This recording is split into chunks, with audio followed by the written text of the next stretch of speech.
Welcome to Spirit Switchboard. I'm your host, Kerrilynn Shellhorn, and you are listening to us live on the United Public Radio Network and the UFO Paranormal Radio Network, 105.3 and 107.7 FM out of beautiful New Orleans. I'm just going to jump right in and bring my guest in because I just have a feeling that we're going to be going in so many different directions, and there's so much to chat about that I think having him come on right away is the best way to do this today. Hi, Howie. Thanks for being here. That was a great show last night with Michelle and Amelia. I have to admit, though, I was so tired that I fell asleep near the end, but I did see the beginning of it and did share you out. So it was good to see you there.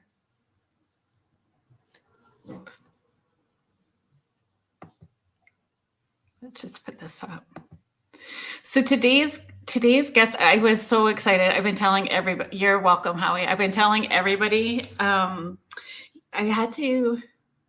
had Queenie duties today with my granddaughter, and her and I sat and watched a bunch of YouTube videos today. And so even she was excited about my guest today, which was super fun. Hi, Heidi. Oh, 407 and 47%.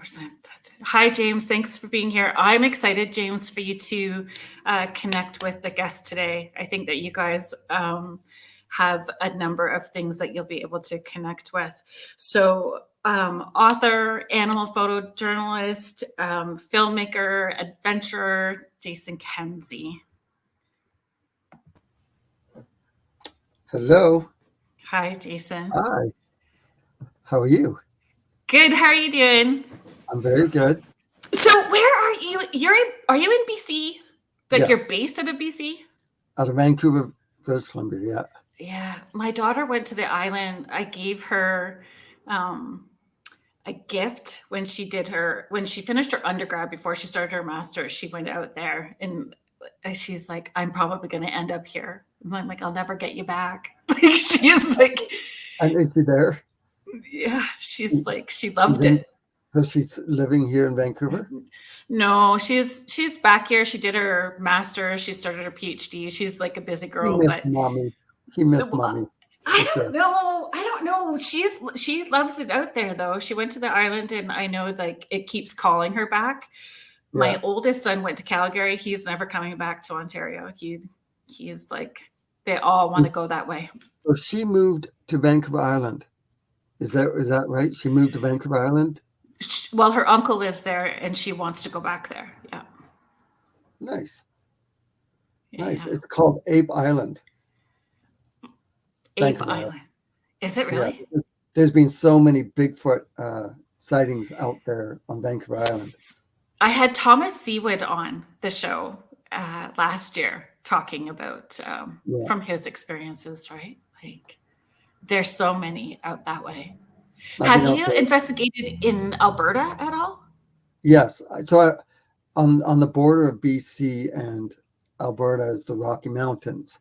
So you got Jasper. So yeah, I went out there, and it was interesting. We had camped at this campsite. So it was a big campsite. They had something like 42, camping areas. Right. And I always like to camp the furthest away from the road and close to the back of it, right up against the forest. Right. And at one point there was this big hill, like really big hill beside us.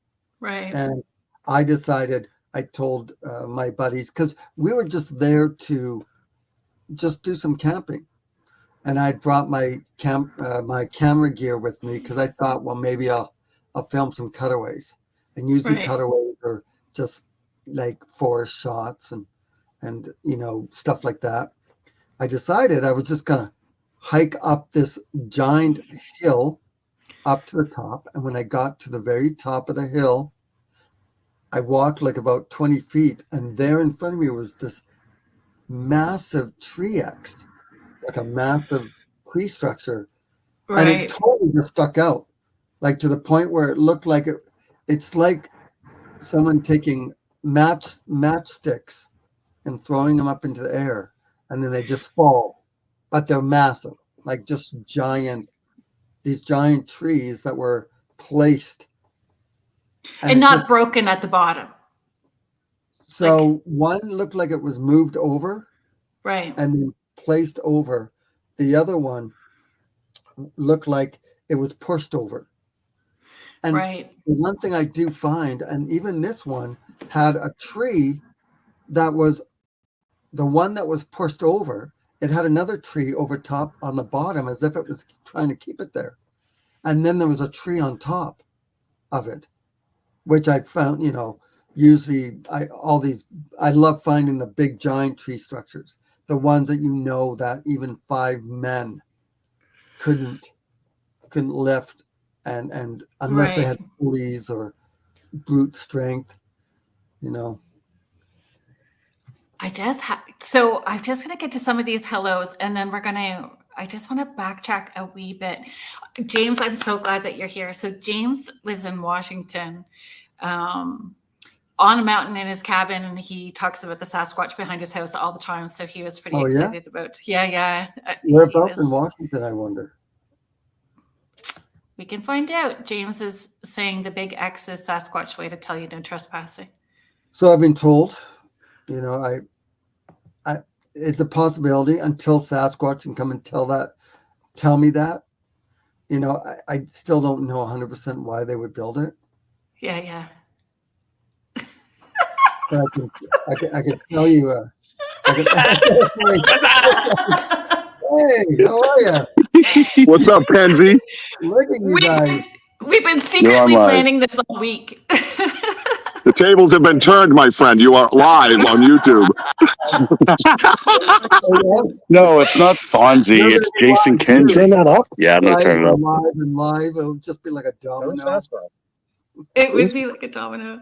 So, fan favorite. So, Richie B and Wojo from Bigfoot Banter with Richie B. Please like, subscribe, follow, get him up to that. License registration, please. Yeah, you guys are out checking the peanut butter on the gifting chair right now. Is that what you guys are doing? What are you guys doing? I don't know. Your phone sucks. Right? I don't know why the volume's all the way up. It's horrible. Peanut butter? Are you checking the peanut butter on the gifting chair? Or you guys eating the peanut butter? Yeah, we're at the gifting chair. Yes, we're at the gifting chair right now. The peanut butter is gone. Yes, the peanut butter's gone. We left some flowers and honey this time. Yes, and a zinger. Well, the reason why it's gone is because you pissed them off because it had nuts. Right? No one eats those peanut butter. This volume sucks. I hate my phone. I hate your phone. I hate my phone. Everybody see Kerrilynn? Everybody see Kerrilynn right there? Sorry, Kerrilynn. You never know. Number, which is great. I love that show. Yeah, we're on live, and we're in the Bridgewater Triangle, and this is where we saw the self-illuminating eyes last time. Well, that's what I'm waiting to see, some eyes behind your shoulder. Yes. That's just me. We need to see some eyes. You want to see out in the woods? Yeah. Yep. Yeah. You ready? Is that the right way? It is. There it is. Look over there. We already this lost. is how much we're rookies. You want to go to the gifting chair? Yeah, You want to go to the gifting chair? Come on. All right, let's go. All right, let's go. The volume's still all right. So you two can continue talking. Yeah, go ahead. We're just making our way through the woods. Over you. So one of my first experiences I had when I was. So wish that Jason Kenzie guy would get off his ass and get out here with us, don't you? I know. I would Wait, love to. is that still on? My ass is still on this seat. I know. I film everything in my backyard. So anyway, I was actually invited to Michigan to speak at a Bigfoot conference out there. And after the conference, they took me to the UP where we were driving on a ATV trail way in the back forests, way up in the UP. And I spotted this giant tree X, massive. And so I tapped, because I was on the back of the ATV, and I tapped, we stop, we get off, we take a walk up to it. Same kind of thing. Two giant, about 30 feet tall, One looked like it was pushed over. The other one looked like it was ripped out of the ground and moved. And it had another one on top. So I turned to one of the researchers. I said, you know what? I'm going to spend the night here in a hammock tent. I'm just going to string it up he's talking about the X. underneath the X. So everyone said you don't want to do that because it stands for no trespassing and it's danger. And I'm like, okay, but I think I'll be fine. That train goes, I'm gonna do a soft. So that night, I actually went and spent the night, and at 3 o'clock in the morning, I'm lying there sleeping. Wap, wap, wap, wap, wap. That's how I sleep. And suddenly, crack! And I'm like, what the fuck? And I hear it walking, and it's crunch, crunch. And I'm like thinking, is it a bear? Is it a wild boar? Like, you know, and I'm listening as it's walking. Yeah. And all of a sudden, it stopped about 15 feet from me, and it grunted in my ear. It was like, like it was mad. And I was like, oh, I'm like thinking, oh my God, if this is really a Bigfoot, I'm already done up as a burrito. So I started just, you know, having salt and pepper onto me, getting ready to be ripped out and carried off into the forest. Did he say a burrito? Burrito. Yes. Don't you wish you had one right now? A Jason burrito for the Sasquatch because he slept at the X. I was listening to it, and not only did I hear the grunt, I felt it. And then I started shaking uncontrollably. And I don't know if you've ever been so scared that when you're shaking, you're trying to stop and it's hurting you. That's exactly what it felt like.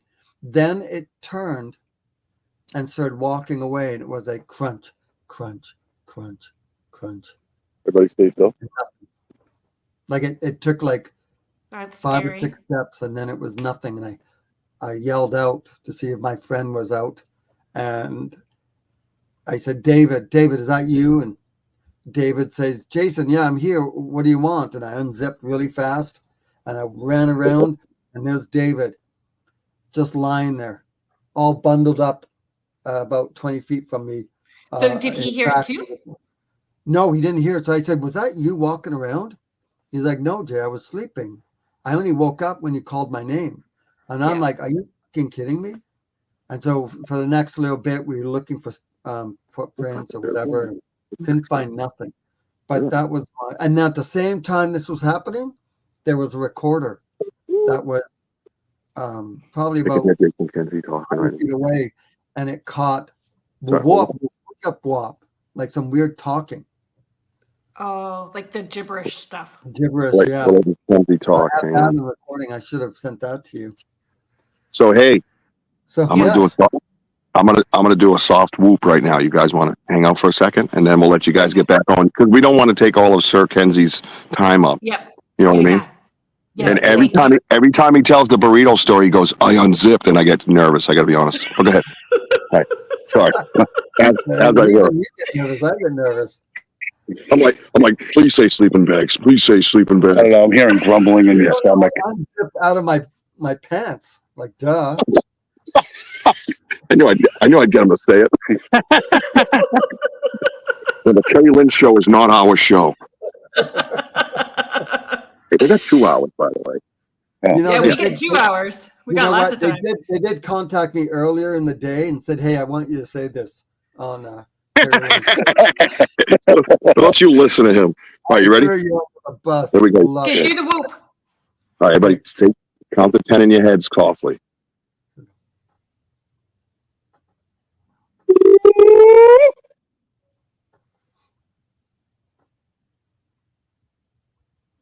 That wasn't good. You might want to get checked. Oh, I didn't move. That's gas.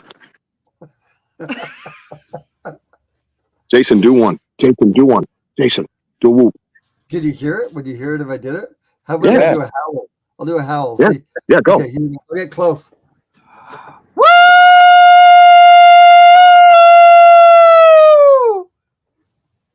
Not bad for a production guy. I'm kidding. I just heard someone yell, shut up. No.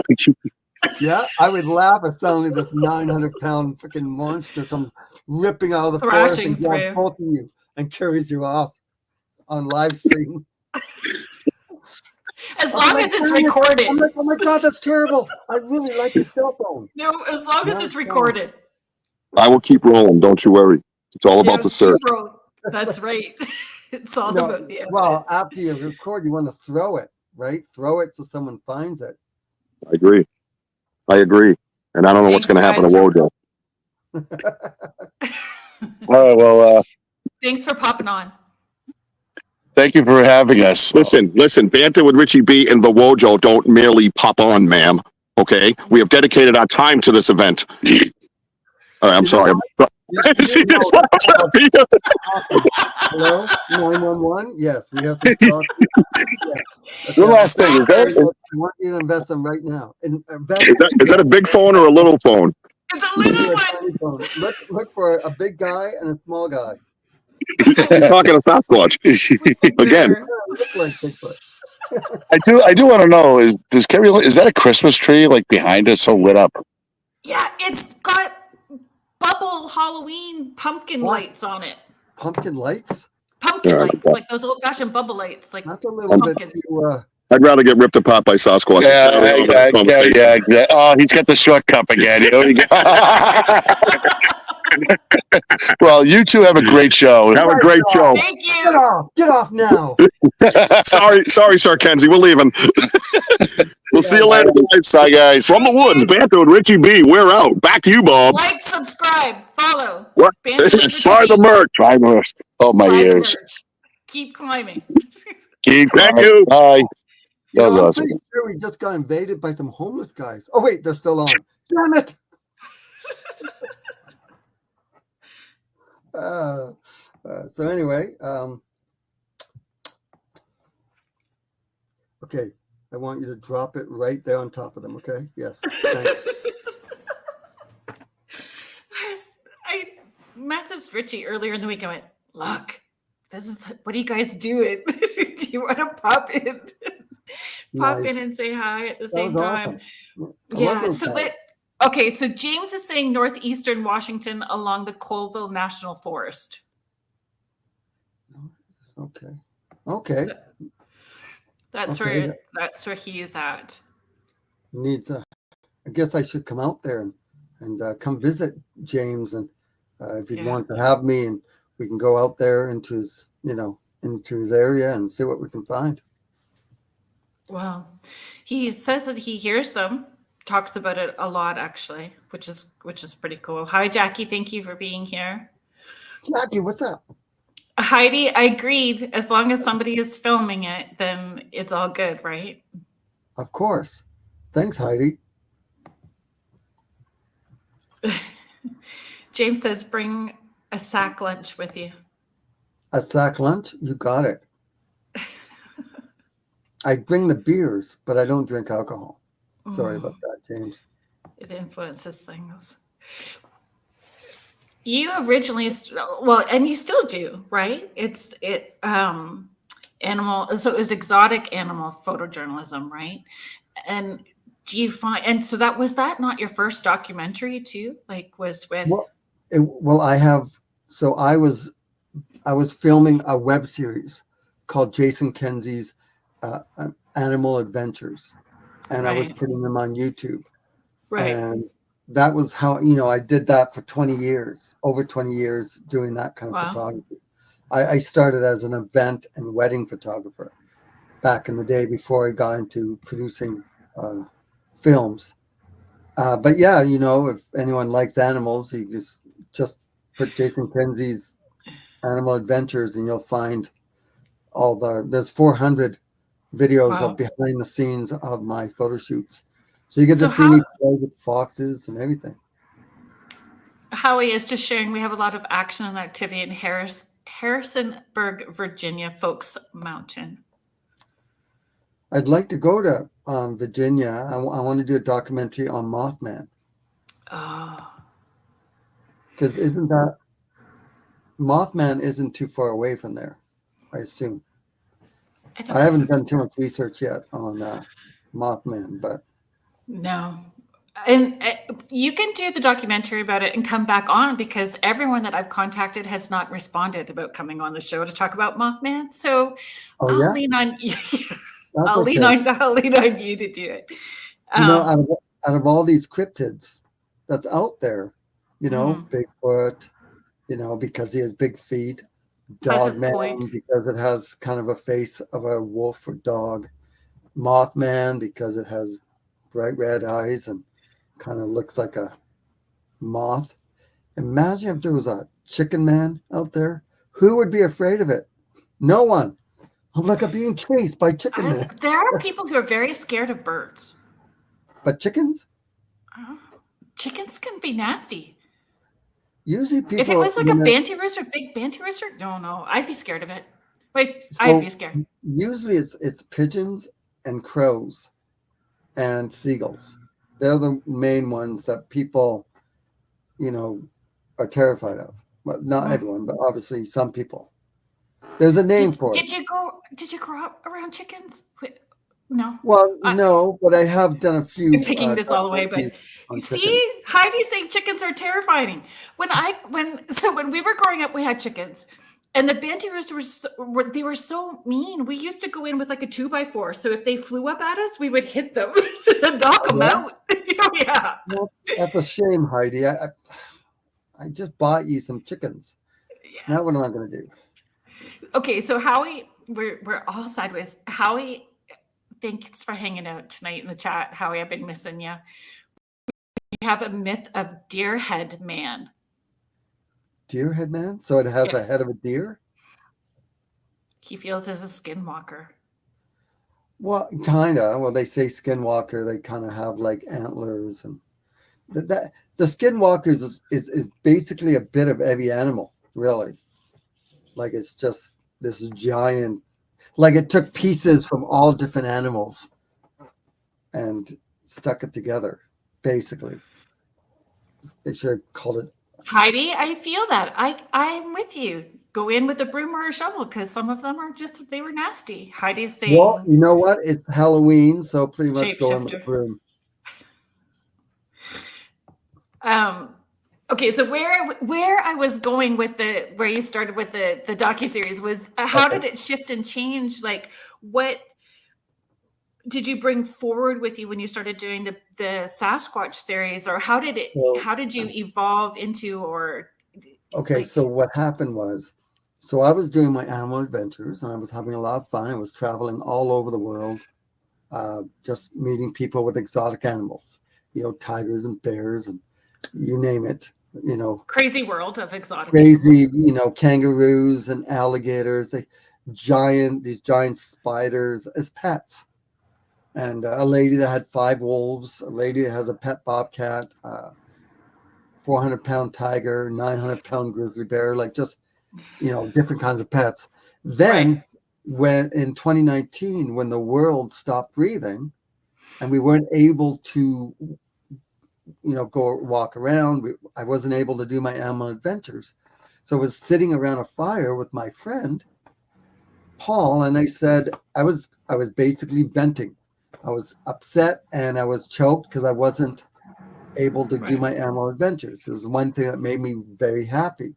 And he joked to me, or he said, hey, why don't you do Sasquatch? Maybe he's an animal. And we laughed at it. And then I took a step back and thought, actually, you know what? Maybe Sasquatch is an animal. And I've been in the animal world for over 25 years. So I went to interview someone who said they had seen Sasquatch, and I found it fascinating. And then they led me to another person who said they saw one of these creatures, and I decided to interview them. And from there, they sent me to First Nations people, and then in turn, they sent me to an area way up into the middle of nowhere, in the middle of the mountains, where I found a lake in the middle of the mountain that had footprints that went all the way across, hundreds of them. And I had a drone, so I droned the lake. And sure enough, you could see all the pattern. And even when I was standing on dry land looking into the water, I could see it. I turned it into my first documentary called Searching for Sasquatch. And that went viral. And then after that, researchers, Bigfoot researchers would contact me, and they would fly me out, and I would speak and at conferences, and that's how I started. And I had so much fun.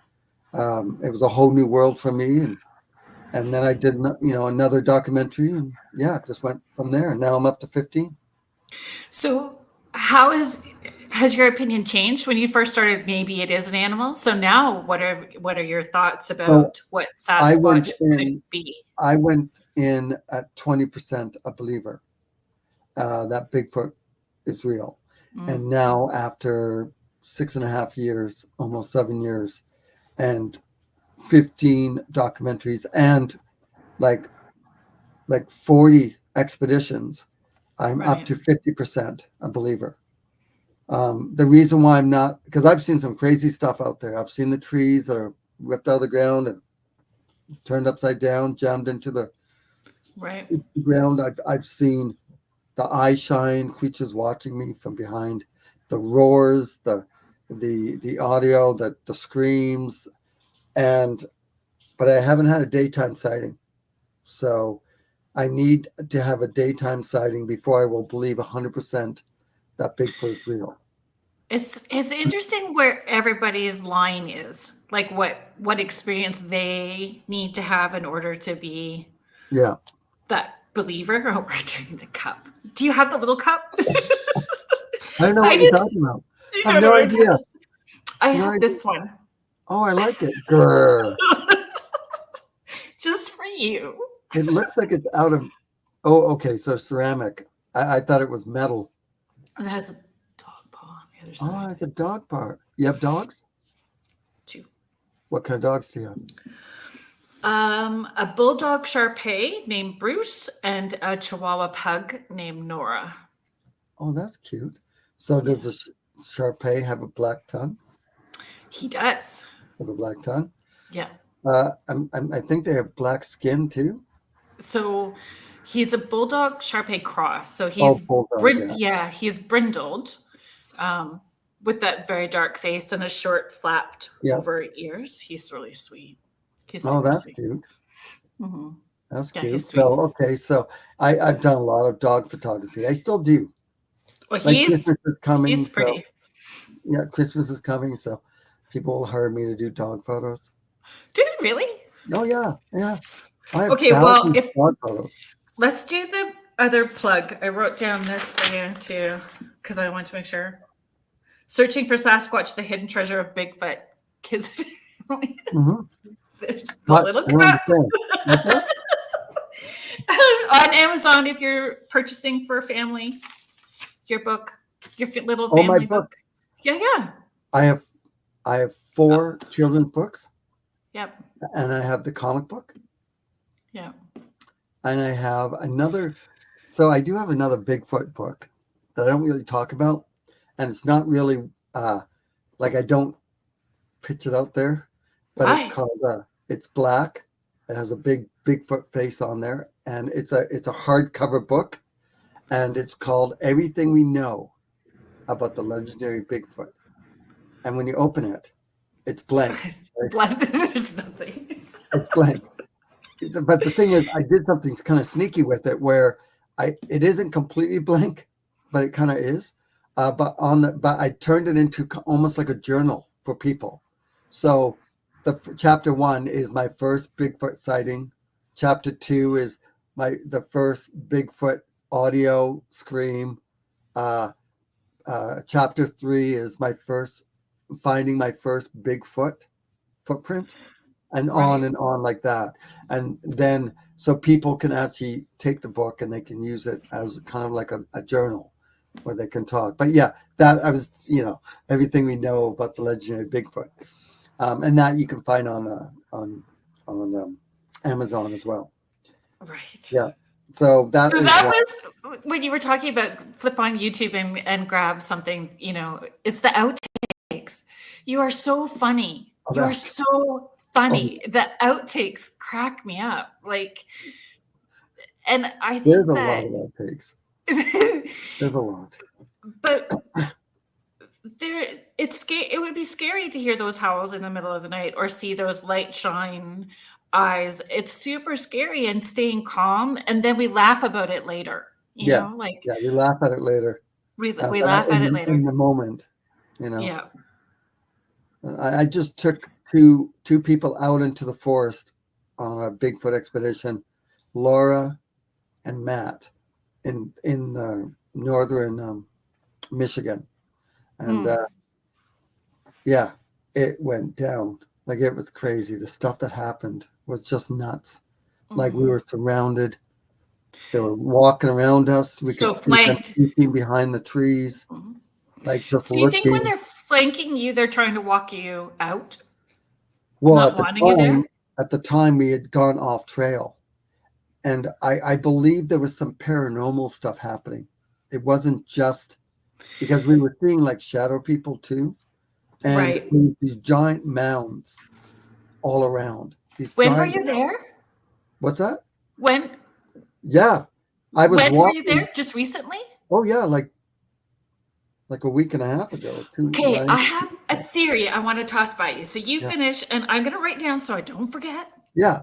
So we went to this area deep into the forest. Like, we drove in about almost 5 miles down this 2-track road in the middle of the forest, and then we got out and we hiked for another almost 2 miles into the forest, and we were walking along a 2-track that you couldn't really take vehicles down because there was a kind of a pole across, like a gate. Okay. And we decided to go off into the forest. Like, screw the 2-track, just let's venture off into the forest. And yeah, we were found in the strangest tree structures. The creatures, we could hear them howling, and they were on either side of us walking. Then we would see them like a blur because they moved so fast. Boom. And there was these giant mounds. And at one point, we're looking at this giant tree structure. I call it a spider web structure because it looked like a spider web, like two with a hole in the middle. It just looked so perfect. And then after about 10 minutes of filming it and talking about it, I said, well, we better get out of here. And as we went to walk away, I tripped and I looked down, and there were giant, like, these logs. The logs were this big around. They were probably about 4 feet long, and they were all put into, it looked like runes, like almost like symbols, almost like the Greek symbols. So Almost could like people that. have done that? Well, yes, that could be a possibility. But we were literally off the trail and got turned around. The trail was probably about 2,000 feet away from us, and we were like in the forest. So that adds a whole level of spook factor. Oh my God. And at the same time, we could see the eye shine of these creatures watching us, peeking from behind trees. And I'm filming the whole thing. Like, I'm filming it. Where Laura and Matt, I mean, they were pretty scared. I mean, I was scared, but I was trying to be all stoic. Like, I'm like, okay, be calm, guys. Meanwhile, in my head, I'm like, ah! And I'm like, okay, let's not panic. Yeah. Lucky for us, Laura, the two, Matt and Laura, they're a couple, and they love hunting. They go hunting, and they're experts at tracking. So even though we got turned around, and even though we were all freaking out over these creatures that we could clearly see watching us, she knew exactly where the trail was, right? Because we were trying to get out, and I was like, okay, did we go this way? Okay, let me just look. And she's like, no, it's this way. Trust me, I know where we're going. And we were able to get back to that trail faster than, I mean, I would have found it eventually, but I had to kind of do a little bit of looking up. But yeah, it was pretty cool. It was pretty fun, terrifying at the same time. But I believe. So Jen, if it's a road trip, we're taking the PT Cruiser. Just say. It sounds like a road trip. Well, hey, I'm always game for a road trip. You guys ever want? Hey, I'm going to be there next summer, I hope. Yeah, we're in. So Northern Ontario has a lot of reports of Sasquatch, like even in my dad's backyard. So this is kind of the deal. So I wanted. So they, who was it? It was what's the Lucky what is, Paranormal, yeah. What is it? The Lake conference. Superior Paracon. Yes. So that's where I'm gonna speak at. But they want me to take a group out there into the forest. Mm. But what I would like to do is I would like to have another smaller group so we can do a little bit more extreme, go someplace, because there I'm going to take some people out. But I said to her that let's go to a place where it isn't too extreme, like meaning there isn't, nowhere that we can get lost or Right. nowhere where it's like straight up or dangerous. Yeah. Where the insurance is going to cost you something. Exactly, right? That's exactly. Yeah. But I would love to take a smaller group and go to another area that is a little bit more rugged, a little bit more, have more, whatever, right?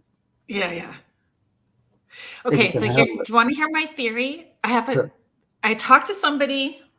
Well, I asked if you wanted to hear it, but I was really going to tell you anyway, even if you said no. No, I don't want to hear it. Okay. You're hearing it anyway. No, not going to hear it. Everybody's hearing it. So I actually was talking to Wojo earlier today or yesterday. I guess it was yesterday. And he was telling me about some of the experiences they've been having too, right? Which has been increased. And you just shared that crazy story, which was like super increased. And I posed this question to Wojo, and I'm going to pose it to you. And I'm going to tell you some of the stuff that I wrote down when I did a bit of research this afternoon. I asked the question, like, I have always been able to connect to the other side since the time I was little. So seeing spirits has been my normal from being little, and a full-time career for almost 18 years. So this time of year, everyone says like the veil is thinner. Yeah. Like you just feel it. So, closer.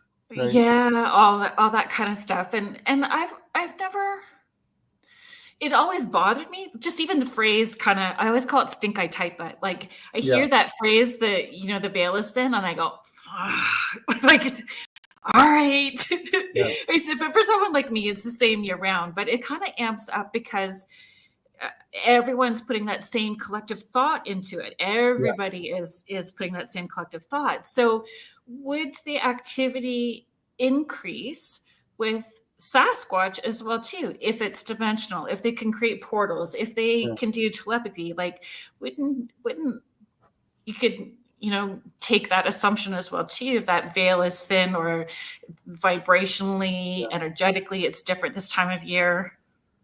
Would that increase the sightings, activity, interaction with Sasquatch too? Well, the only issue I have with them being, people say, well, maybe they can be invisible, or maybe they can go through into a portal, or they can cloak. And I'm like, okay, well, let's think about it for a second. With like a lot of researchers at the same breath will say, well, these creatures don't want to be seen. They don't want you to see them. They don't, want you to bother them. But I don't know about you, but if I didn't want people to bother me, or if I didn't want people to see me, that's why I run away. And I can be invisible or cloak, or go through a portal. Why would I ever come out of it? Why would I ever want to come out of them from being invisible if I didn't want people to see me? Because showing myself could get me killed, right? A hunter could take me out.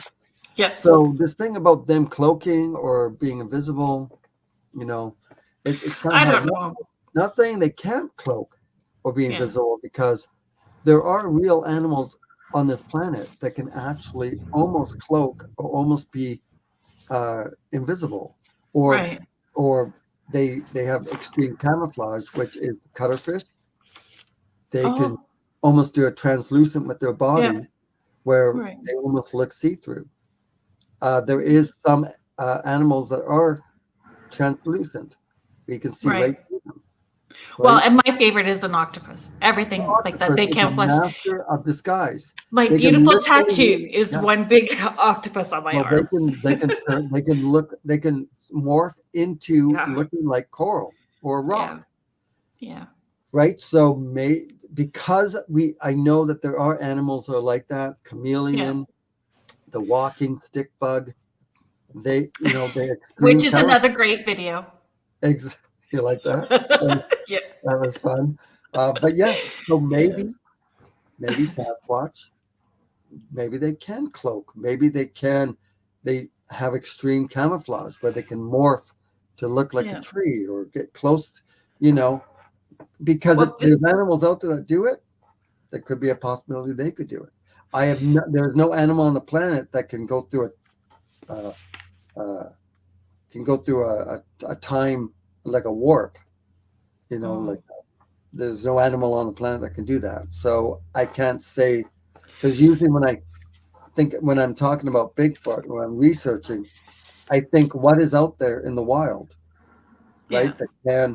That can do that. Like Well, the and infrasound. that's the lens, Yes. like, And the that's- infrasound, right? There are true animals Well, out there that have infrasound. Like so tigers. infrasound is something that I wrote down, but I want to, before we start talking about infrasound, I just want to share some of these facts because I found it, I don't know, it not that it supported my theory, but it kind of lent into it because the Patterson Gimlin video was filmed in October. Did you know that?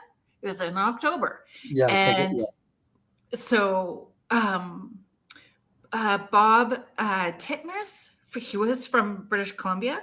The tracks, like this big, huge set of tracks that he had found through Bluff Creek, October was also in October. There was something about Jerry Crew as well too, 16-inch prints from Bluff Creek in October. All of these things happen in October. So I just found it's interesting. Not that I'm saying it validates, but it's maybe something to think about or research. Like, do the sightings increase at a certain time of year? Yeah. Which could be a possibility. I mean, is there scientific research proving that the moon is closer to the Earth in October? See, I'm not into stars and all that. I don't know.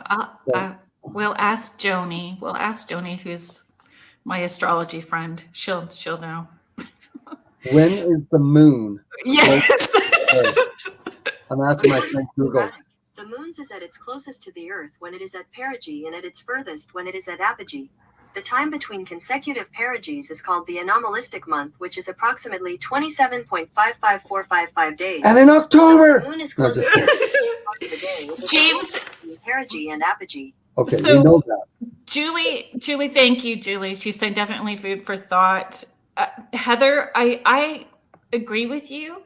Heather's saying migration, and that was something I had wrote down too, right? Like that using the Rocky Mountains as that north and south, trail through North America. James is saying the same. Could be that they're preparing for winter. So what's interesting is when I filmed my first Bigfoot documentary, those footprints, I showed the drone footage to the First Nations people, and they said that I found the migration path of the Sasquatch people from Alaska all the way to California.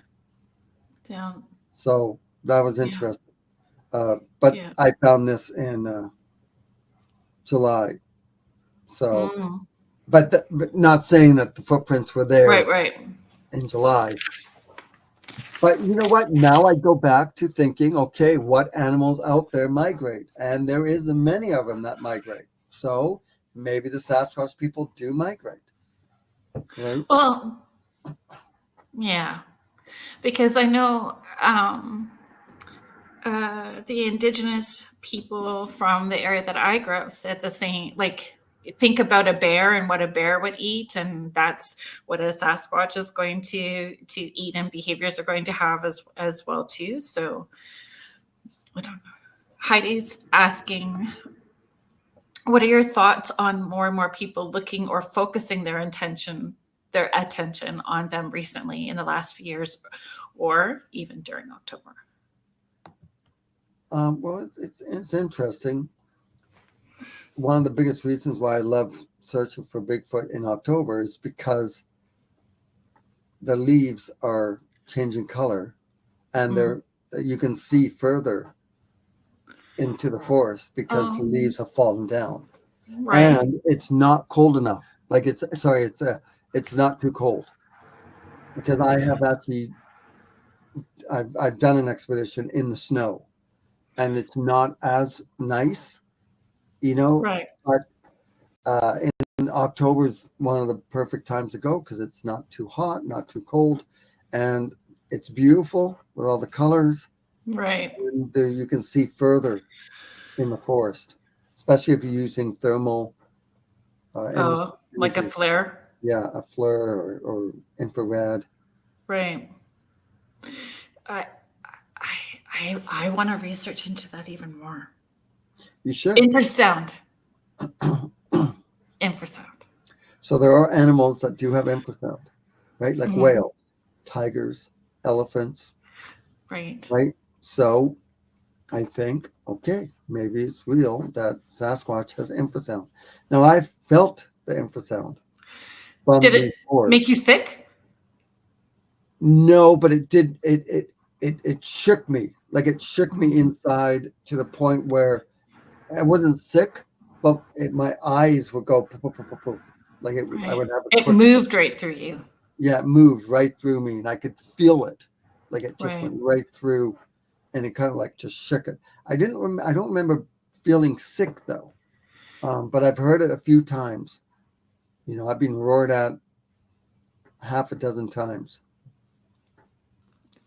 The audio clips that you sent, were those, So there's those, two.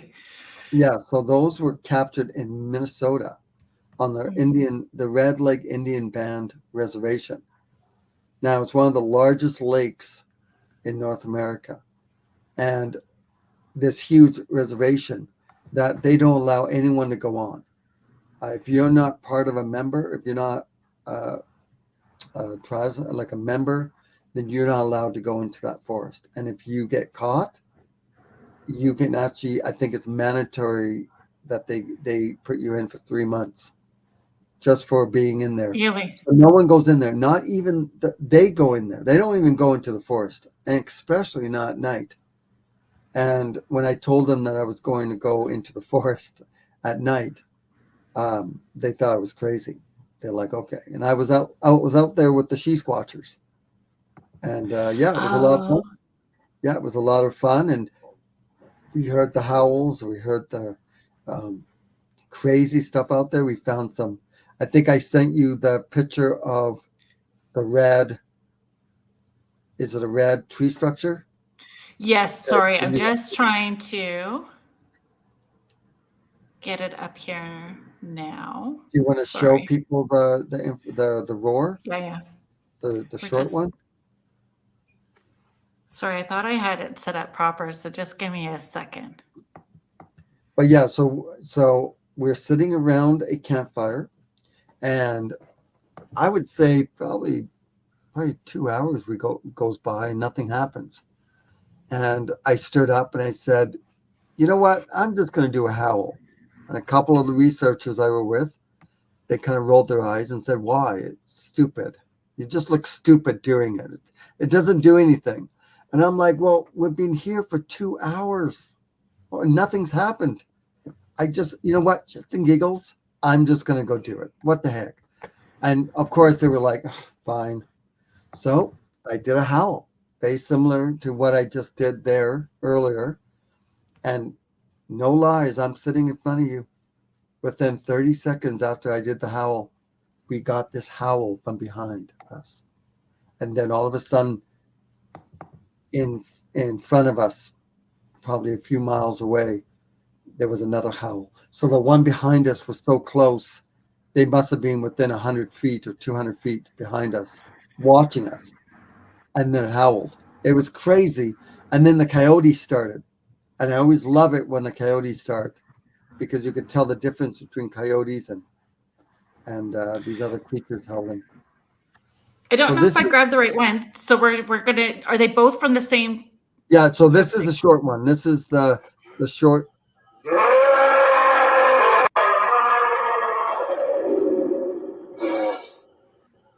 Yeah, so that was the, yeah, so there was an old man that was a First Nations, and he actually captured this in his backyard on the reserve that backed up onto the forest. But I've heard this roar in Texas. So if you guys happen to go and watch any of my documentaries, the Yeah. Texas Streams, if you go on there, you will actually hear that roar. It almost sounds like almost like a wolf, like almost like the howl in Texas. But they surrounded us in Texas. It was crazy, all howling all around us for like an hour nonstop. It was crazy. So much fun. So this one, the next one that you're going to play is longer. And it has about 5 of them. And they all go crazy. They all go nuts. And it takes a little bit before, but you wait.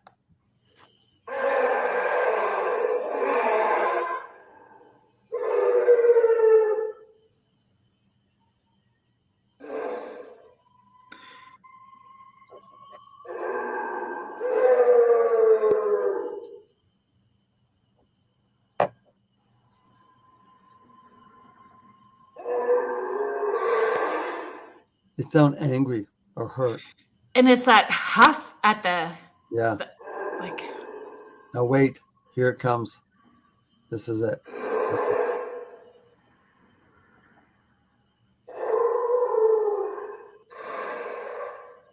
Okay, right here.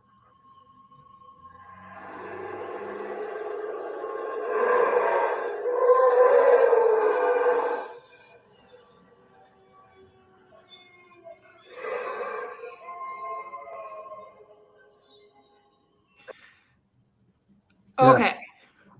So we had an expert primal. She was a primate specialist, and when we played it, if you have to back up about, I think 10 seconds or 12 seconds, there is a roar at the end of it. It goes,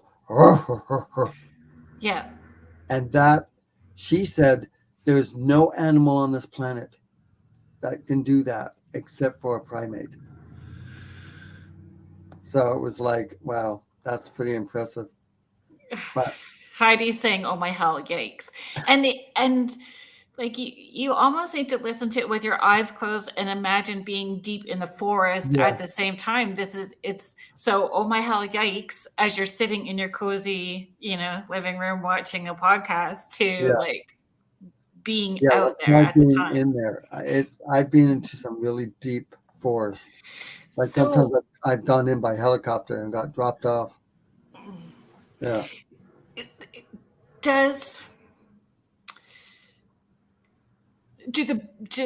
You could still hear like crickets and you could still hear other sounds. Is that pretty common, or do like the birds stop, or does nature stop when they start? It's interesting. The crickets may not stop literally beside you, right? But like any animal, usually, the frogs will stop. Yeah. It's because they don't want the predator to find them. So like if we're being chased, we're going to be quiet too and hold our breath. Please don't eat me. It's terrible. Go for the camera guy. There's a the camera guy. That's right. There's a place that I've taken people on investigations with, and when you're walking through the trail to get to it, there's a point in that trail where everything stops. You don't hear birds anymore. There's no insect sounds. There's nothing. It's like nature, Snow White. We got all the kumbaya happening, and then you get to that spot, and it's like eerie. Does that happen every time? Yeah, every time I've taken people Same there. spot? Mm-hmm. Okay, so this is what you do. Okay, next time we do this Bring spot, peanut butter. no, next time you do that, you have it all planned, okay? So as you guys are walking down the trail, Yeah. as soon as you come to that spot, Yeah. you just go, and then 3 of you guys run sideways off the trail into the forest really fast in different directions just to see if maybe you can capture something that is looking at you, right? I mean, if 2 of you guys come back out of 3, well, then you know. Yes, Julie, it's the Hermitage. Like the people from this area know exactly where it's at. So it is the Hermitage for sure. It's just What? So what? Julie has gone to that spot too, and so the same spot. So that's like paranormal. I don't know if that's Bigfoot related, but that sounds.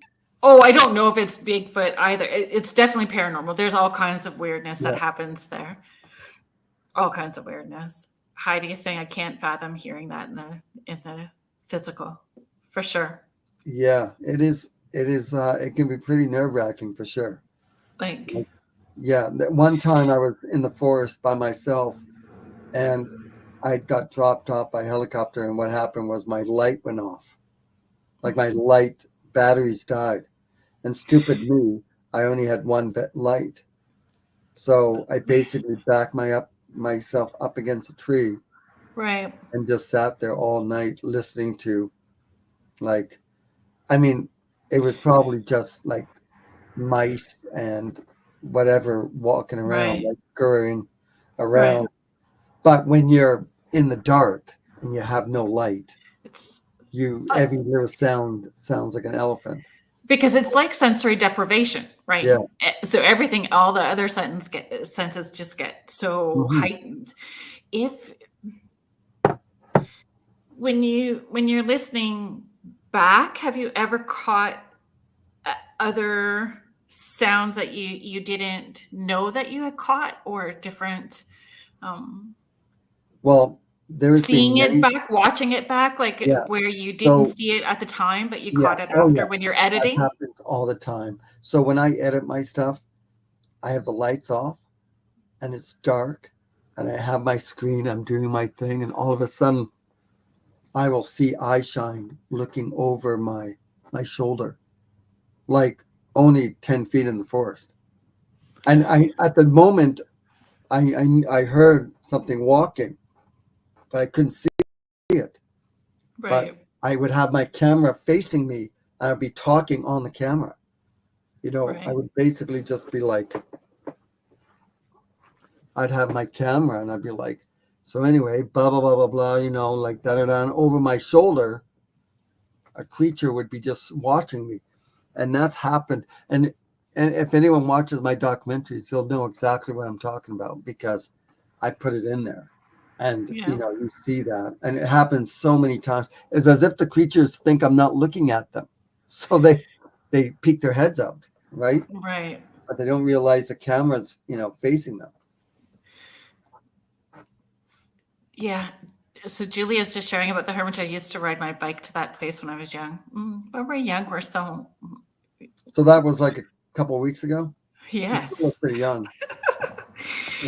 James, our Washington friend, is saying, "Can you smell them up here? They smell like wet dog and skunk." So I have smelt that at times.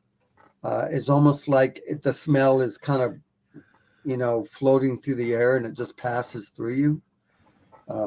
I don't know. It'd be interesting if they could actually release that on command, Oh, right? Like a right. skunk, Yeah. right? It would be. I mean, common sense tells you no. It's if these creatures are real, their hair is matted. They're probably not very, clean, and if they're part primate, part human, because of BO, they probably even smell even worse, and that's why Right. there's a reason why they call it a skunk ape, right? Well, so Right. one of the sillier questions, which isn't really silly, was like, can you think of like 5 names that they get called besides Like, what are 5 other names, right? Yeah, Like, so skunk ape is one of them. skunk ape, the Ohio grassman, Bigfoot, Yeah. Sasquatch, um, probably the Rougarou, maybe. Yeah. I mean, they say it's supposed to have a cat Yeti. face. The Yeti. There's quite a few. There's Booger. What a stupid name for a Bigfoot. Can you imagine? You're a 9-foot, 900-pound creature, and you're like, "Rah, I am Booger." Yeah. Like, I'd be so insulted. Like, I don't know. What about, James is saying my Scottish granddad called them the hide behind. oh yes, you know what? Believe it or not, I was just said that. Someone told me Hide that behind. name a week and a half ago when I was out in Synchronicities. in Minnesota. No, in Wisconsin. Because so many places, Michigan, they call it the So, hide behind. so do In you fact, find? Go ahead. yeah, in fact, I'm actually going to go and do a documentary with this guy who calls them the hide behind. Oh, And interesting. so I just interviewed him, but we didn't have time to do the adventure into the forest. So I have 2 questions about that. 2 questions. Because you've been to so many different locations, have any of do the characteristics or qualities stay consistent, or locations different? And do you know what I'm probably Well, I'm not. what's interesting is out of all the places, like all the places I've traveled to, all the locations, and there's quite a few of them, they all do very similar things. Like the tree structures, they're built very similar, Yeah. right? The footprints, the howls, the sounds, the weird way that they try and mimic an owl sound. That's So what do they they mimic more than just an owl? I would not be surprised. I go back to thinking of what animals out there mimic other animals, right? So you got the parrot, and then you have, Wow. even Because there's an alien connection, and I know that irritates people when I bring it up, but there is like an right, alien connection with owls and an alien connection with the blue eyes, and people are talking about seeing a Sasquatch with blue eyes as well too. so I Yes, am, James, exactly. They do whistle as well too, and the right? whistles are very similar too. Now I did interview a retired police officer who took me a long time to convince her to go on camera. I still had to black her out and change her voice, but she said she was driving home from fishing, and she saw this huge a UFO hovering over this forest in front of her, and she slammed her brakes on and she's watching it. Then there's a big flash, and then it took off like boom, and then these 2 Bigfoot creatures came walking out of the forest towards her, and she freaked out, and she punched it, and it changed her life, Yeah. like for the worse, because she had PTSD, Yeah.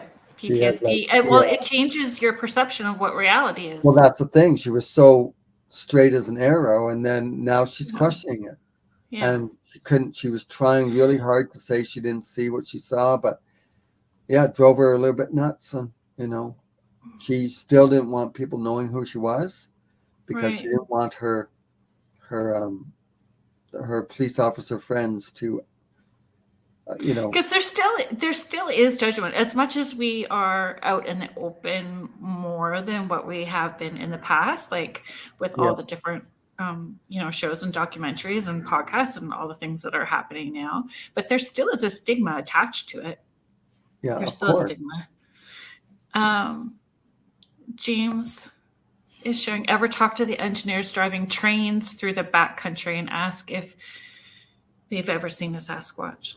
So I talked to some workers, people that were fixing the train tracks, and they'd go deep into the forest. And one guy told me that there was something that roared at them from the forest, and they were so scared that they basically for the next couple hours were back to back on this train track with their weapons, and they were calling saying, listen, you need to get us out of here. Like they Right. get dropped off. And the foreman was like, you need to come get us. Like, come Right. now. I don't But care if you're gonna fire me. You have to come get us. There's something not right out here. And he didn't want to come out and say exactly. Yeah. So he just said that there were bears that were making all this noise and they were terrified over that. But he told me behind off camera Yeah. that they were terrified. They didn't want to believe that it was Bigfoot creatures, but they were surrounded and they were terrified. And that But was if they were wanting to hurt, there have been so many of those types of experiences. If their intention was truly to Yeah. harm or hurt, would they not have done that? and You know? that's one thing. So I have two rules when I go into the forest with people, and I tell this to everyone who comes out with me. I say, rule number one, no hoaxing. Don't go throwing something into the forest and say, hey, that's a creature, or running off and howling and pretending to see eyes when they don't see it. Yeah. And number two is if something happens when we're out there, if let's say even a bear or a cougar or these creatures do come around, whatever you do not run. Stand beside me, because we're safer together than in a group than if you run off into the forest. Yeah. You know, at least give me my camera gear first. Yeah. No. Okay. I joke, but the thing is, I've had so many camera people, something roars or screams in the forest, or something breaks a stick, or wood knocks next to us.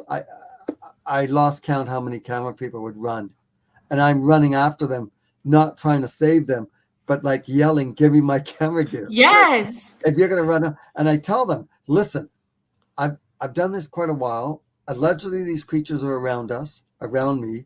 If they wanted to kill us, they would just do it. They just walk out, twist their heads off, and that'd be done. And they would probably do it in so quickly and move so quickly that you wouldn't even see it coming. Exactly. They wouldn't even see it coming.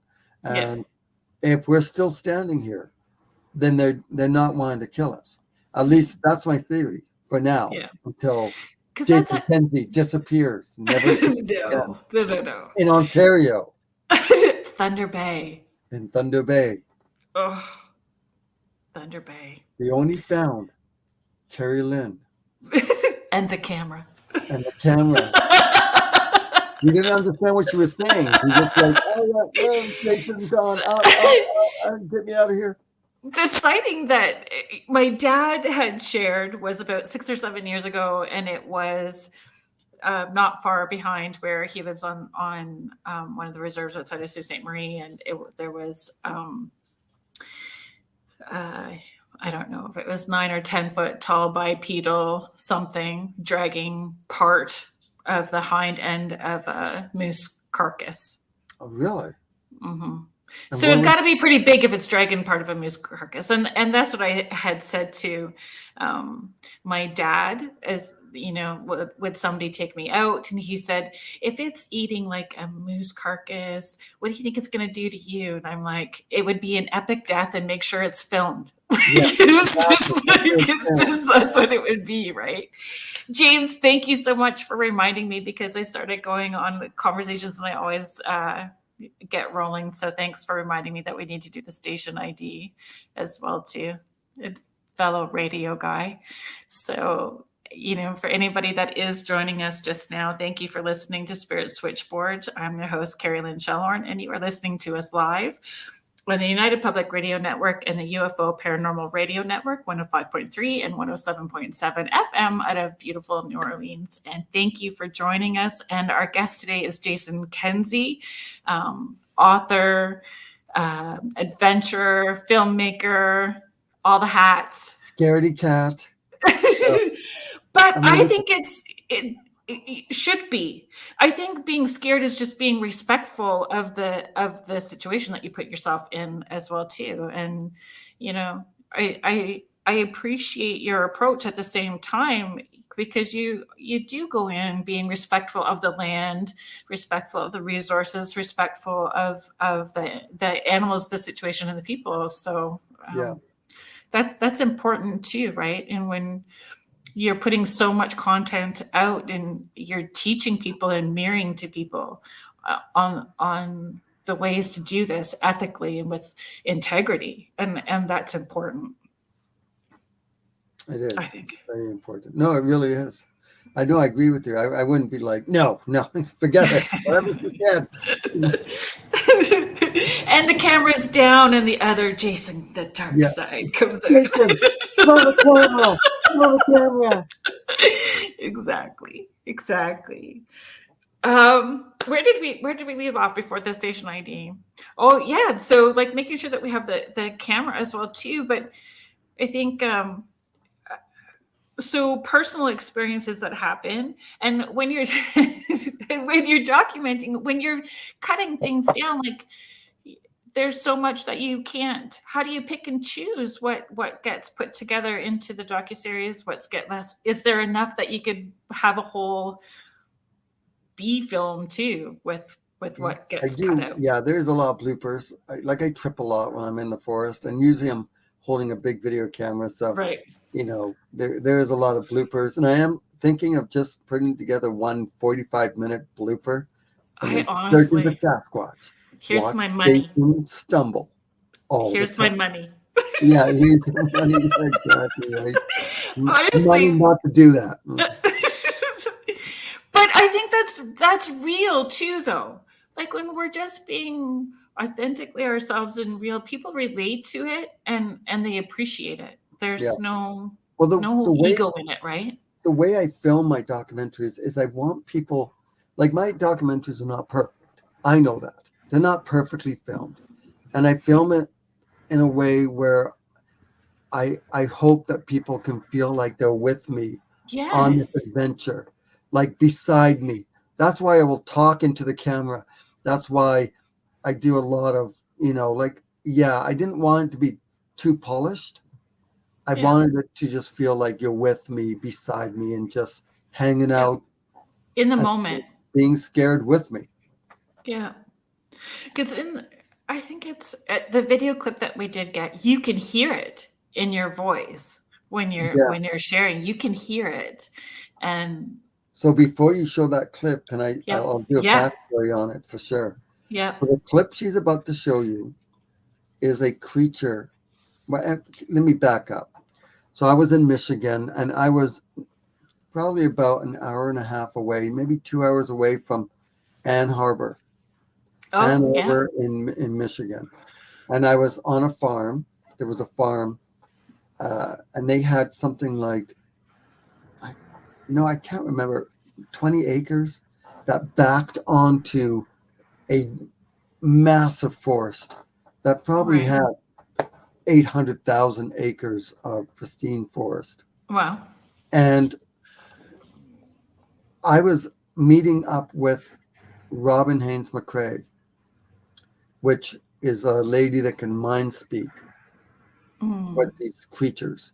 And so she came all the way to where I was staying just so she can meet me. And when she first showed up, I walked up to her, and I didn't think much about mind speaking, like being able to telepathically talk to these creatures. But she said she can talk to these creatures all over the world. Right. So she could be like, so anyway, I was like, oh, yeah, one just tripped into and just fell into a salmon in Minnesota. Yeah. Okay. Like she can, talk to these people. He's cursing a lot. I know a couple of people that do that. So the first thing I said to her is, okay, so is there any Bigfoot creatures here? She's like, yes, there is. There was a bunch of Bigfoots here. And I'm like, really? So where are they? They're like, well, they're telling me, okay, yeah, they're over there. And she points into this area, like over there. And there was a big area of all these. If I took you into this area, all the trees look dead. Like there's no leaves. There's leaves on top. Like it's like a big canopy.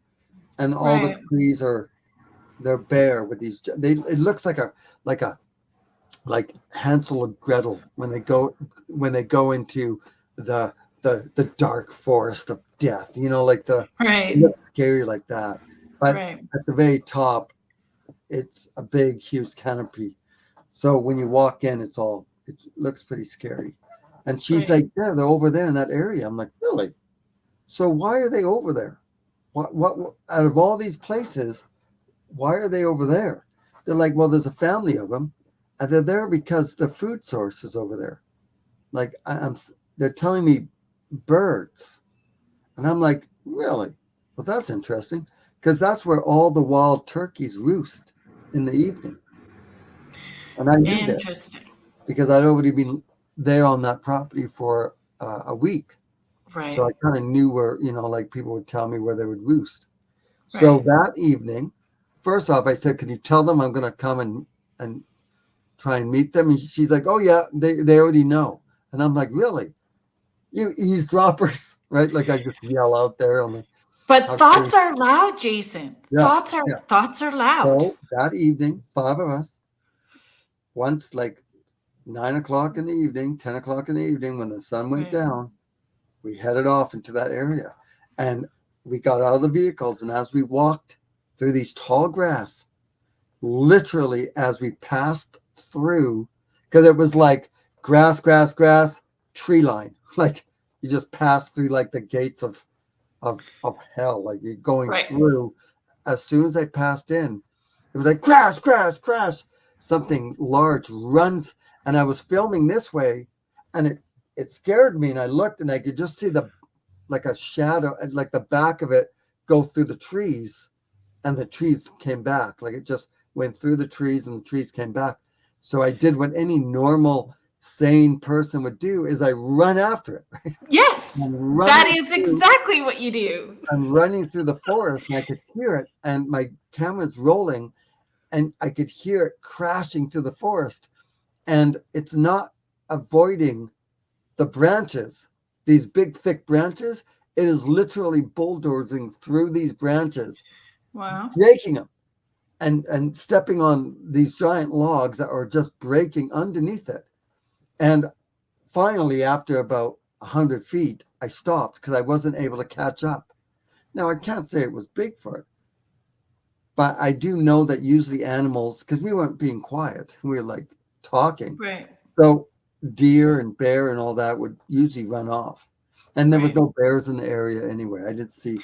They told me there hadn't been any bears in that area for many, many years, and I didn't see any sign. No scratching. So no- energetically, did it feel different? That Yes. that So as you walk in- kinetic, yeah. static energy. Did it? Definitely. So when I got back to everyone, and we were looking at this giant tree that had like vines that were twisted all the way around it and going up. Then all of a sudden we heard a crack, and we turn around. We could see these creatures looking at us behind trees, just behind the trees. So we started running towards it. I just wanted to get close, and I'm filming everything. And Robin is yelling. There's 5 of us, by the way, and Robin's yelling, Jason, stop chasing after. It's a young one you're chasing after. And the parents are telling me they're getting mad that you're getting close, and they're telling you to stop. You're on borrowed time right now. And so as we're going, and Those are everyone, interesting choice of words. yeah, and everyone is kind of beside me. Well, a couple of them are beside me, and we're running after it. You could hear them running, like on video. You could hear it running. So at one point, I said, "Okay, everyone, let's stop. Let's just turn all the lights off, and we'll sit down, and we'll just listen." So we're listening. At this point, what I didn't know is, because I was talking on camera a lot, I actually was catching the eye shine of creatures that were really tall. And you see Right. that on camera, like you see in the background, you see the eyes watching. But that was later at the moment. So it's pitch black out now. We have no lights on, and my ADHD got the better of me after 10 minutes, and I stood up, and I said, I'm just going to take a little walk. So I walked away from everyone, and as I walk up, Robin is looking through his lens, and I thought I saw some eye shine, and so did she. She's like, I think there's eye shine watching us. I said, yeah, I thought I saw some too. So I walked around her and walked through the forest, and I was probably about 25, 30 feet from them when I came around some bushes, and poof, right there in front of me, about 25 feet, was a creature that was standing about 7 feet tall, and it had eye shine. I could only see the eye shine, but I froze, and I'm looking at it going, oh my God, oh my God. And I pushed record because I wasn't recording. I pushed record, and within that half a second delay, the creature dropped to the ground and went behind some bushes and was just watching me. And I'm standing there.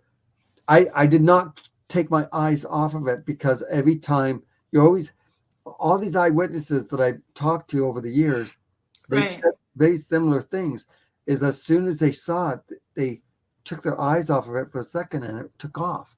So I was watching it. Like my thumb was on the camera, like this is the camera, and my thumb, and I'm like going, where the fuck is that? Like I'm trying to find it. Yeah. Right? And then I push it. Yeah. And I'm standing there with my camera going, oh my God, please let the lens cap be open, please.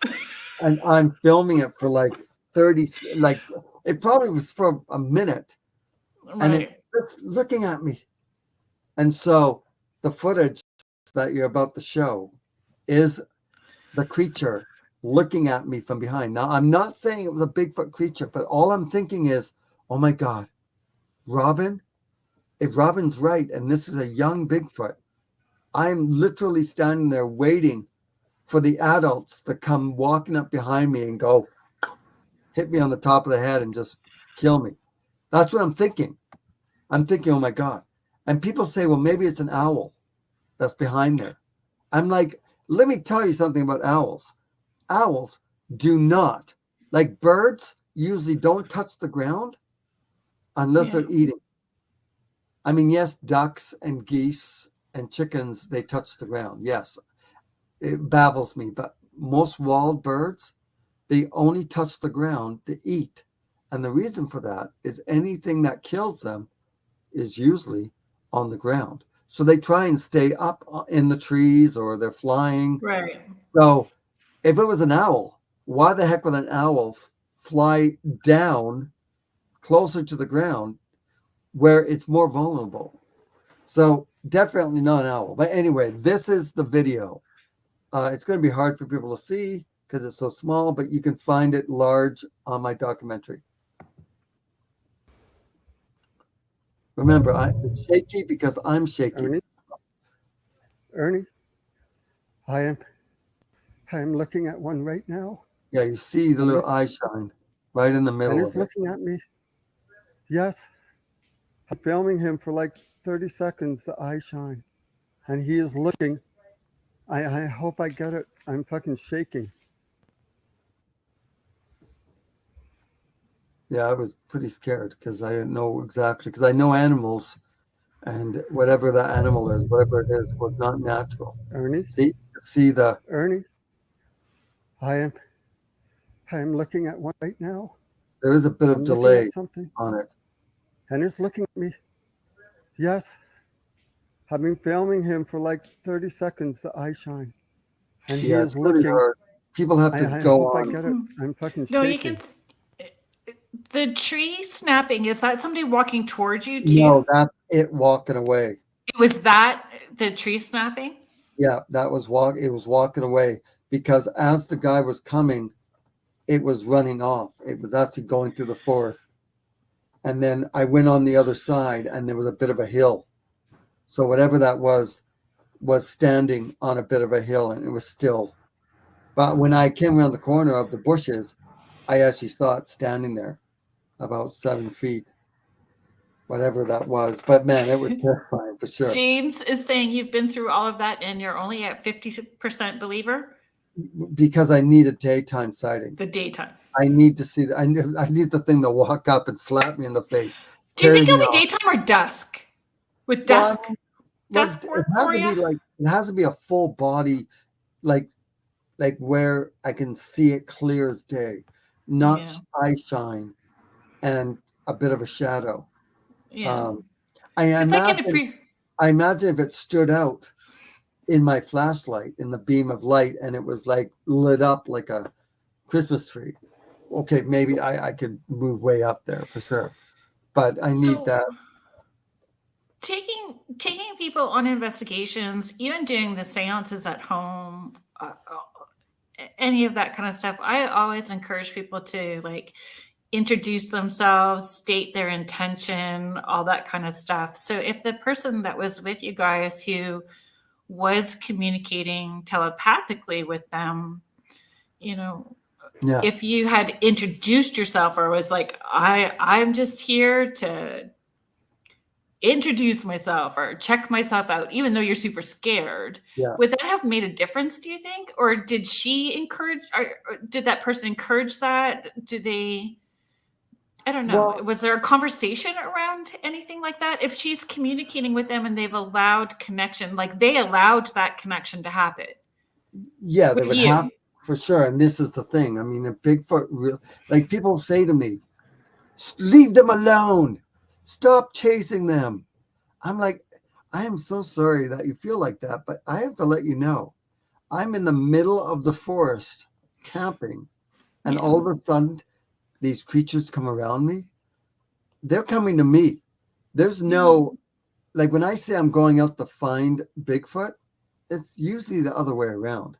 I'm usually going out into the forest to find evidence, like footprints, like Yeah. evidence of these creatures, not the actual creature. Yeah. They usually come to me. And so if these creatures truly do not ever want to be seen, they just have to hike out up the mountain, over the mountain, into an area that humans literally can't get to or Yeah. even go to. Right? They can go so deep into in British Columbia where I live, Oh, to be millions of acres, yeah. of hectares of forest that people do not go to. I know Yeah. there. So if these creatures truly don't want to be seen, they just have to go there. Yeah. Now, I do have a theory though. I would love to hear it. That the ones that do come near you are young. I think they're like Oh, teenagers. Because yeah. to us as kids, when we were teenagers, Yeah. I mean, And we then you get all the growly parrots going, woof, woof, woof, woof, woof, woof. Yeah. Like in the back. Exactly. You jump off Yeah. you jump out your window onto, off your roof onto the grass. You slip. You hit your face on a big slug. It terrorizes you. There's You're like screaming like a little single girl. mom Sasquatches That would happen. But yeah, giving their so kids crap. maybe it was. I think they're young Sasquatches. I think the ones that are peeking into windows and stuff, possibly they could be. Give me 1 second. I'm so sorry, guys. I just need to take this one call for half a Yep. second. Do you want to mute it on your end? Hey,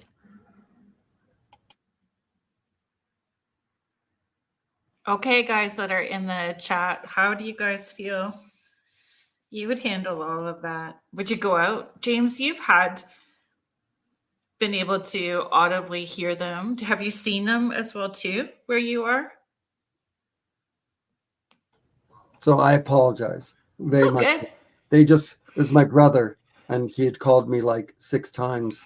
Oh, So usually he doesn't do that. So it was, yeah. So anyway, I'm back. okay. I just asked James if he has heard or interacted in the same way too, because he talks about them taking apples from his place, and almost like how Richie talks about his gifting chair, right? Yeah. Where they take, and I've connected with other people where it is being given gifts by them as well too. Yeah. So I have a really cool experience with gifting. Gifting? I would love to hear about it. So I met up with the She Squatchers and Squatchman, and we were in this undisclosed location, and we went to his Squatchman, his area, and we had bought donuts, glazed donuts that were in plastic and still sealed, and we stuck it on a log, like on a stump, Right. in the forest, and we went back by the campfire, and we're doing our thing, roasting up, just hanging out for like a couple hours, and then we went back, and the package was open nice and neatly, and it was opened, and it had taken 4 donuts, and there was one that was left that was half eaten, and it was left in the actual like in the thing, and there were fingerprints on the bottom of the package, like full fingers, not just Were they big? They were massive. So the thumb was here, and the pinky was out here. Like it was massive, and it's as if it held up the package, like held open the lid while it took it. And I was just like a kid in a candy store. Yes. I was like filming everything in 4K video. I was so excited.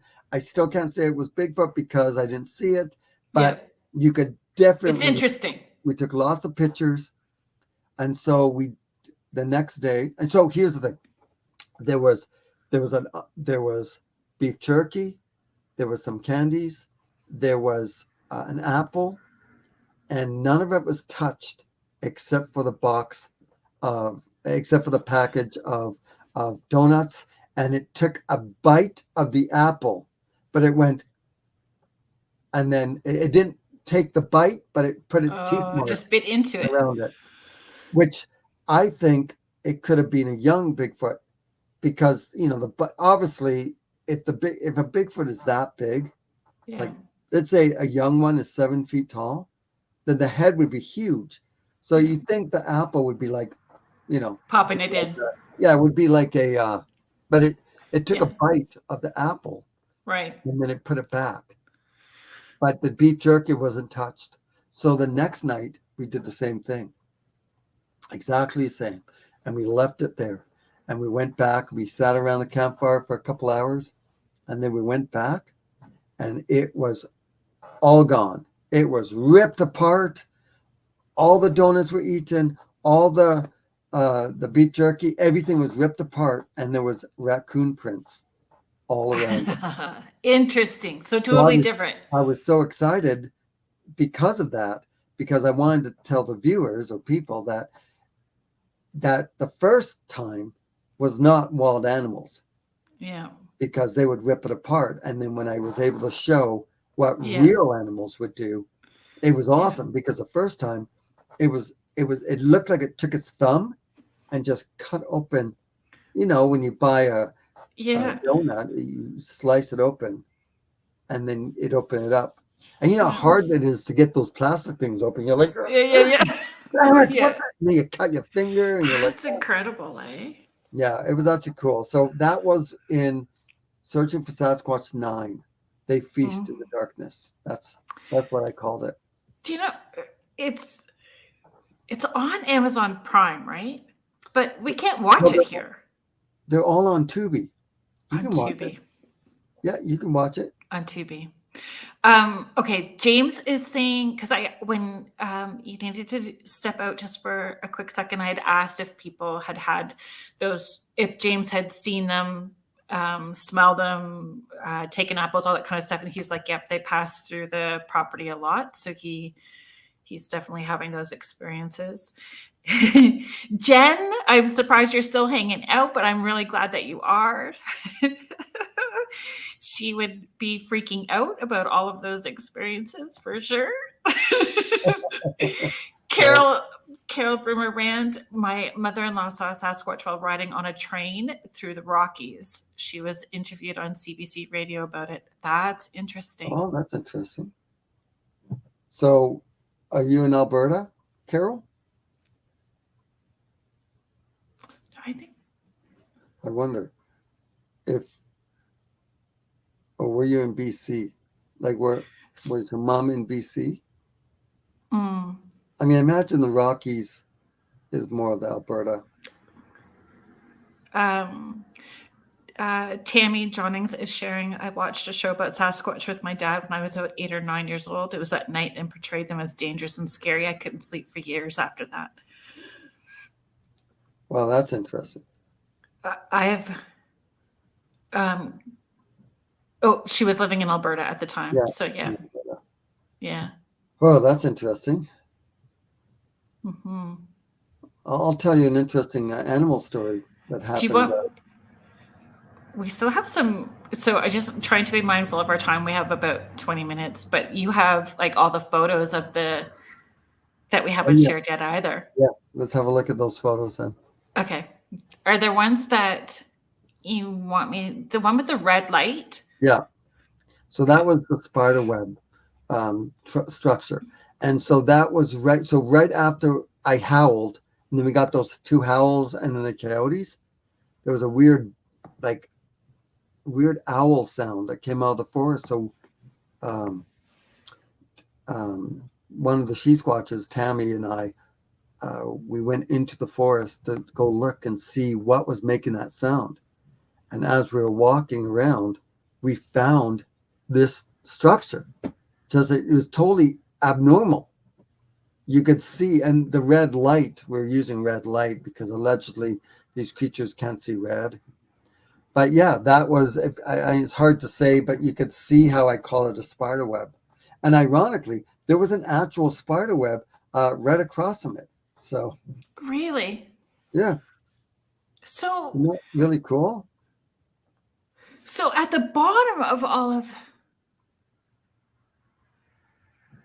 Are they connected at the bottom, all of them? It's just fast. Like it's. No, so the one in the middle, the one right in the middle, right over my head, that one's connected to the ground. The other one, yeah, that one is connected. That goes straight up. Crazy. And then the other ones are just placed there. And believe it or not, they're all being held like by a little teeny tiny piece of stick, like a piece of branch, that big. Yeah, in the video, that's crazy. I show it. But yeah, so I just saw, I found that again recently. Like not even like a directional marker. That feels more like trying to keep you away. Yeah. Like. So the owner of the property, what we could do. Like a week later, the owner of the property called me up. I was back in Canada, and that was in Minnesota. He called me up and said, "Jay, where exactly did you see that structure? Where is it?" Yeah.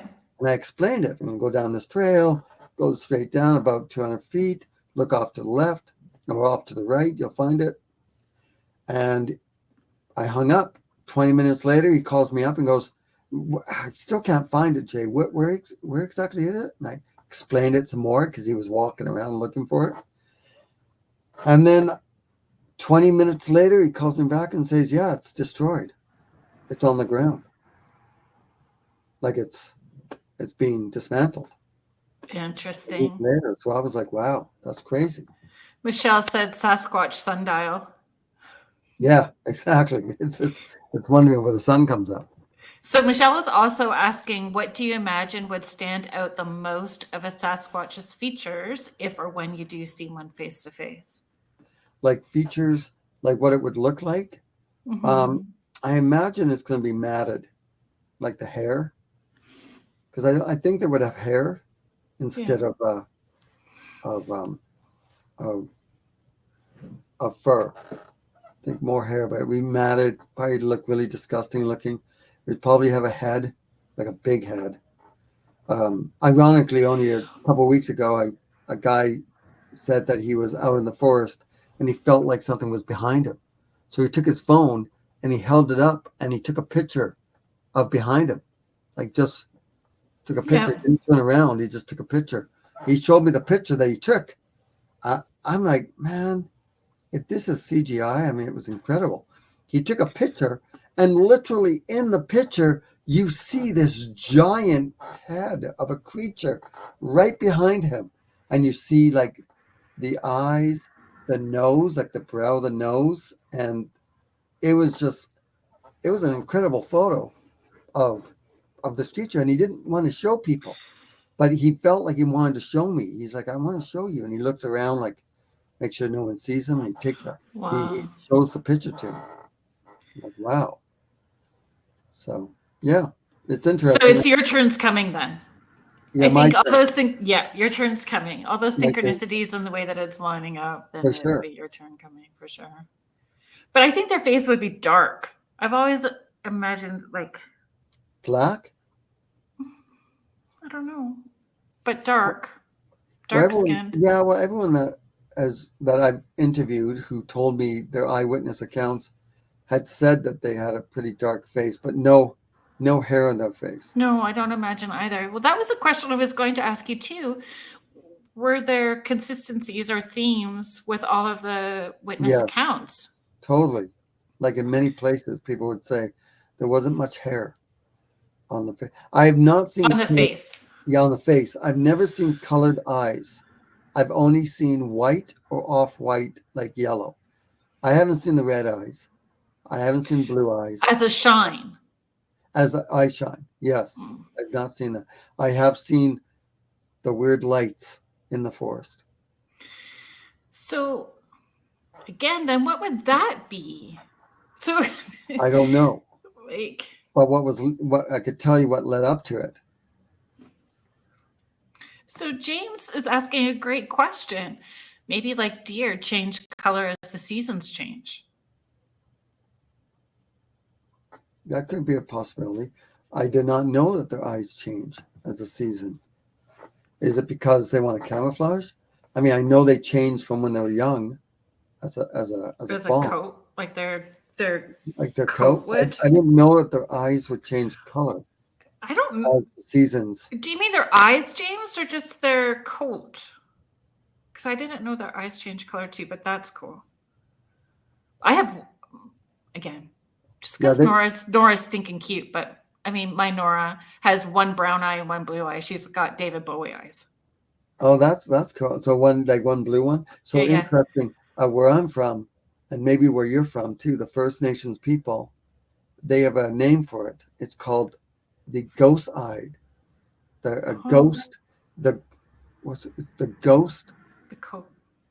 Ghost-eyed dog. Oh. Like they call it ghost, and they think they avoid it like the plague. Like they think it means it's an omen for bad luck, like it's taken their soul. Yeah, it's only with dogs that have one blue eye, one brown eye. Oh, wow. Ghost-eyed dog. That's what they call it. Nora made me cry every day for 2 years, but I was emotionally invested and stuck it out, and we're 4 years in now. But she didn't create bad luck for me, but she was a pill for me to get to understand what she needed. Jen saying, would they be white in colder climates? So that's interesting. The Yeti is not white at all. Shush. No. Eyewitnesses I've talked to who have said they've seen these creatures. Yeah. Dark brown, black, like they're not white. It's not like the abominable snowman that puts the star on the Christmas tree. That is why. That is the reason why people think it's white, because Walt Disney had, they had made the abominable snowman for Rudolph the Red-Nosed Reindeer. And they made it for Coca-Cola, like the white version. Coca-Cola. That was in like the 1940s, and ever since then, everyone thinks that the Yeti, because it lives way up in, in the snow-covered Alps, or not Alps, sorry, the Himalayas, is a white. Not saying there isn't white Bigfoots, because there has been some eyewitnesses I've talked to who have actually seen pure white Bigfoots.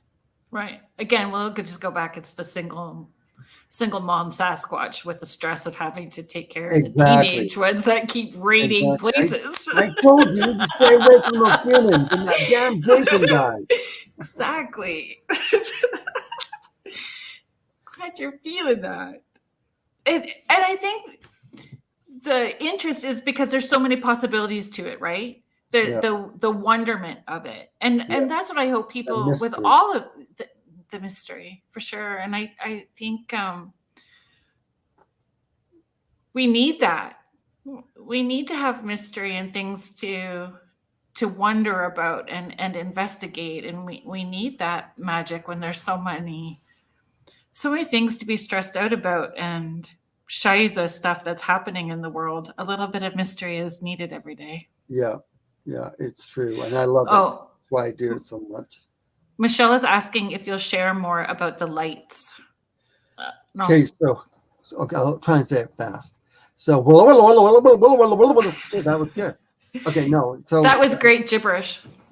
I think it was in Pennsylvania, on the border of New York.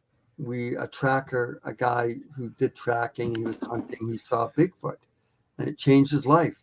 So when he told me the story, he took me and this group of us out to this area to see these Bigfoots, or to where he saw the Bigfoot. Then I'm like, well, let's go into the forest. So at nighttime, we're walking to the forest, and the flashlight that I had, I was shining it like this, and I caught this creature looking at us, and the eye shine, it was like, as if it got like, I got caught, and it ducked behind a tree. Right. And I looked at the tracker. He had brought his son. Son, I think, was like 10. And I looked at him. He looked at me. He said, "Yeah, I saw it too." And I said, "Guys, we saw something there. We saw something, eye shine." So we ran towards it, and as we came around the tree, there, about 3 feet tall on the ground, was a tree structure, like this little structure, and it was about 3 feet high, and it was just like, it was so amazing.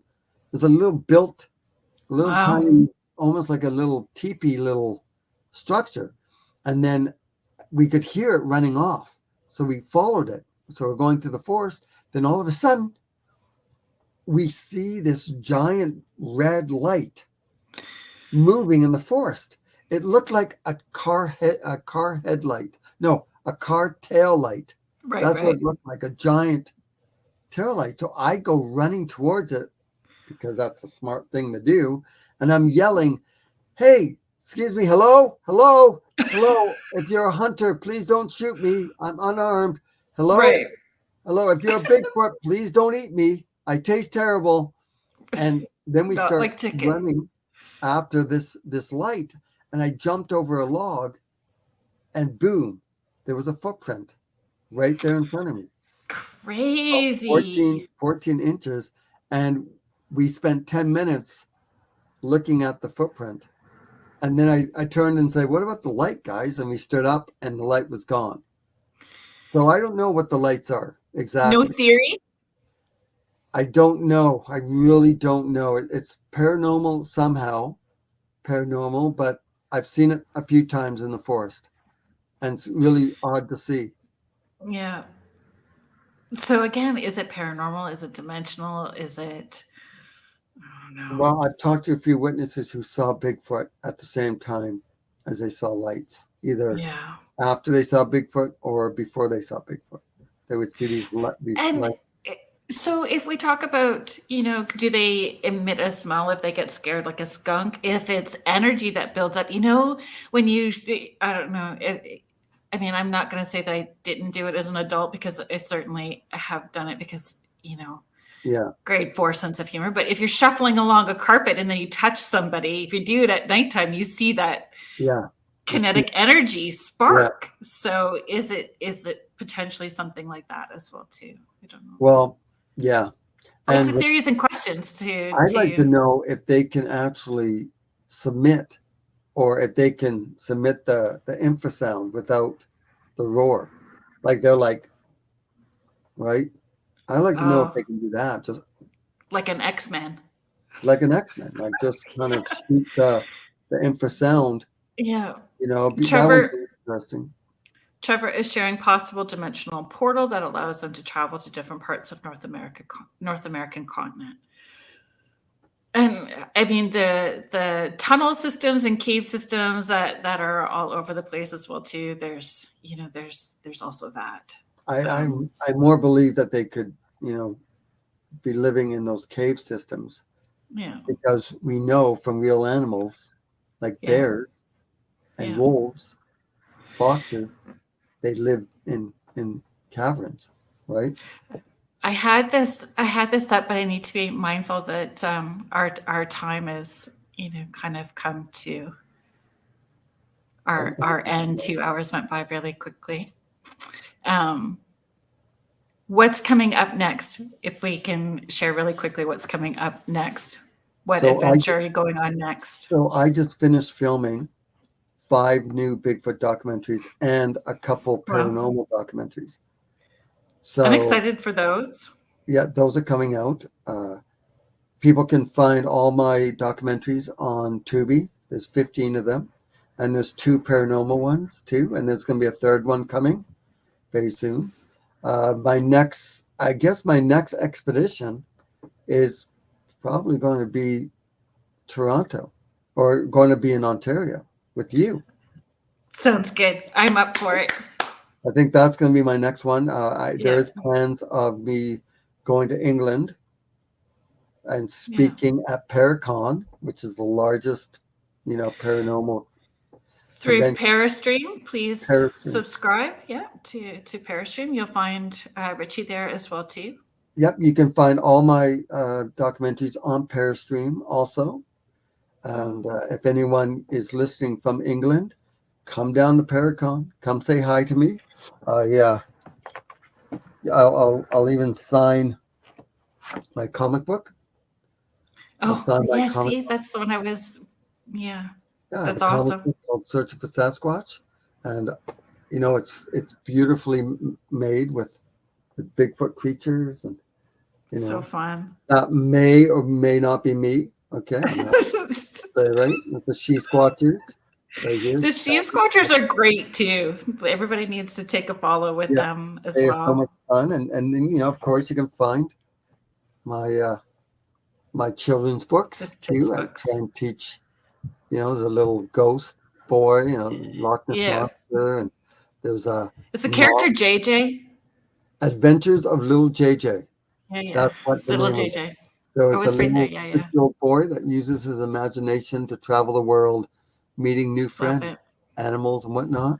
Love it. So Well, yeah, it's a lot of stuff.